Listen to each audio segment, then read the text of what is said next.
Evening. Me thing that holds me phone broke, like me sat nav phone suction thingy. I used to stick it in the middle of the windscreen and film these reviews, but it broke, so I'm holding the phone. That should mean that this review is mercifully short because my arm will get tired, so I'll crack on. I've just been to see Spencer. And if you are unaware, this is a film about 3 days in the life of Princess Diana. It's described as a fable from a true tragedy.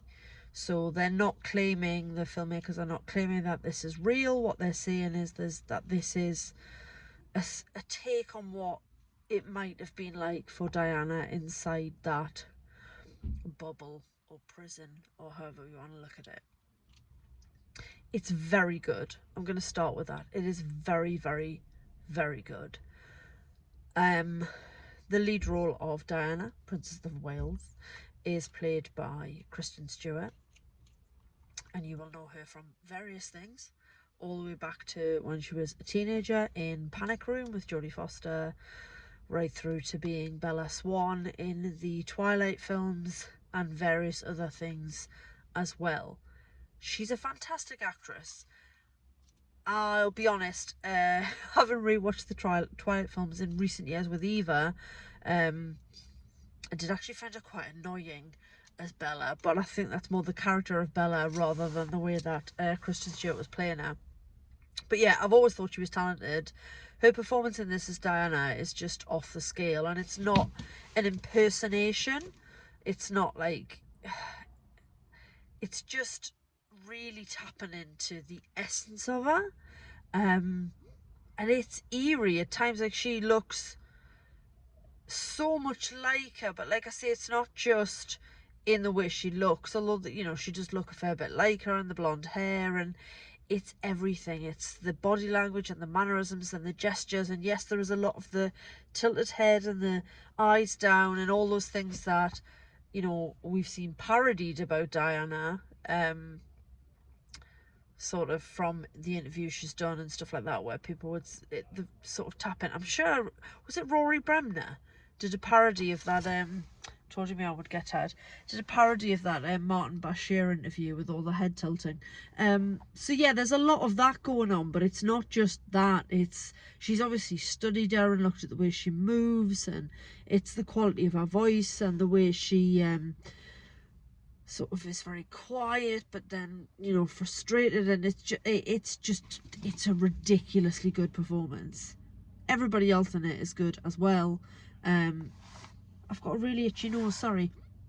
Timothy Spall, who I ordinarily like, plays he's like the head of the house, major somebody or other, who's brought in to do that Christmas weekend. I don't think I've said that, but it's supposed to be set over like a Christmas weekend at Sandringham, so from Diana arriving late on Christmas Eve right through to when she leaves on Boxing Day.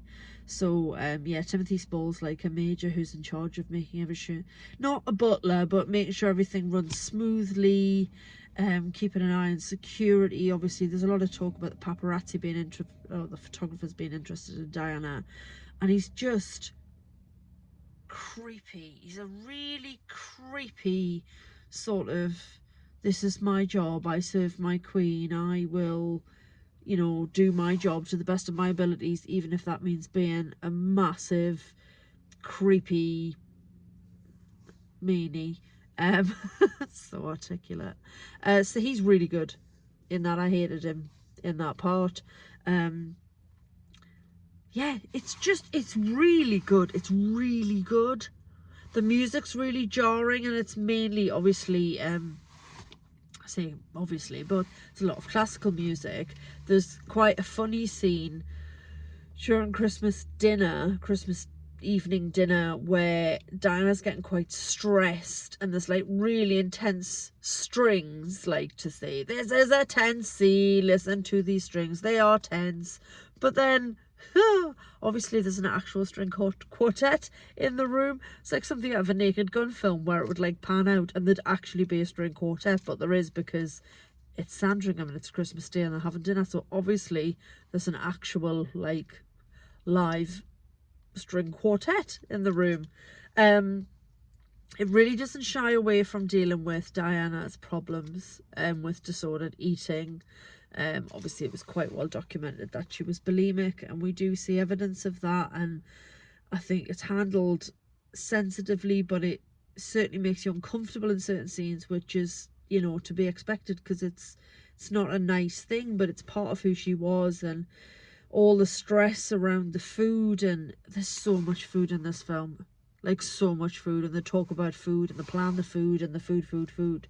And if you have a problem around food and you need to control your food, the idea of being stuck in that environment where everybody's watching you and everybody's watching what you eat must just be absolutely horrific. So yeah, it's 3 days, it's very intense. The music, as I say, is very good. The music's quite jarring in places, so it's sort of almost like puts you on edge. The fashion, the way it's styled, is fabulous. It's so authentically Diana, with just the 90s vibes and the, excuse me, the sort of blown back hair and the jeans and just everything. It really captures the essence of her in a way that I've not really seen anyone else do, because obviously she has been portrayed in many different ways and there are other films and TV movies and stuff, but I feel like this one's the closest, could be the closest to what actually might have happened and what it might actually have been like for her. I have to give mention to Sally Hawkins, who plays Maggie, who's one of Diana's dressers, like on our staff. She was superb, but she always is in everything. The two actors who played the young princes were very good, and it's those moments when you see Diana in mum mode with her boys that she just lights up, and that's so true of what we saw in the papers and on the news, was how at ease she was in that role as a mum, how happy she was when she was around her sons.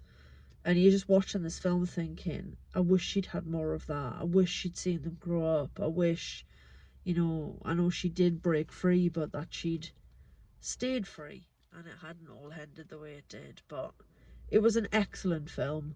It was really well made, well shot, well directed. Performances were superb. Definitely recommended. I'll probably never watch it again, but I'm really glad I've seen it. Yeah, go and see it. I liked it a lot. That's it. Katie out.